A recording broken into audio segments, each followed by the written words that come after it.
শুধু সরকার নয়, অনেক সময় মালিকপক্ষ নিজস্ব স্বার্থে গণমাধ্যমকে ব্যবহার করে এর কার্যকারিতা বিনষ্ট করছে বলে মন্তব্য করেছেন তথ্যমন্ত্রী জহিরউদ্দিন স্বপন।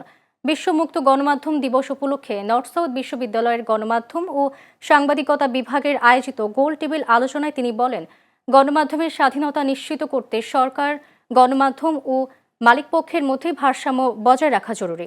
তথ্যমন্ত্রীর মতে, নতুন সরকারকে নানা চ্যালেঞ্জ মোকাবেলা করতে হচ্ছে এবং এসব সমস্যার সমাধানে প্রয়োজন নতুন ও বুদ্ধিদীপ্ত কৌশল।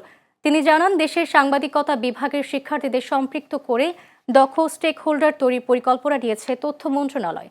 তরুণরাই গণমাধ্যমের স্বাধীনতা নিশ্চিতে বড় ভূমিকা রাখতে পারে বলেও মন্তব্য করেন তিনি।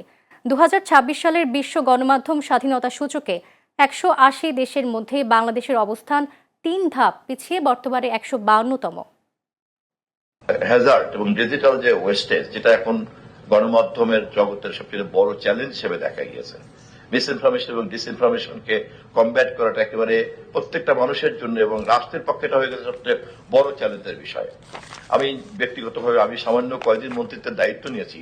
এ পর্যন্ত যত মানুষের সঙ্গে আমার এই নিয়ে কথা হয়েছে, বেশিরভাগ কিন্তু দেখেছি এটাই নিয়ে কথা হচ্ছে, ভাই এটা কিছু একটা করেন, কি করা যায়। খুঁজে বের করতে হবে যে এই ডিজিটাল হ্যাজার্ডকে, ডিজিটাল ওয়েস্টেজকে আমি কিভাবে সিভিলাইজেশনের নিউ এম্পাওয়ারমেন্টের মধ্যে র মেটেরিয়ালটা ট্রান্সফার করতে পারি। এটা চাইলেই কিন্তু কিল করা যাবে না, এখানে রিয়াকশনের কিন্তু কোনো মূল্য নাই।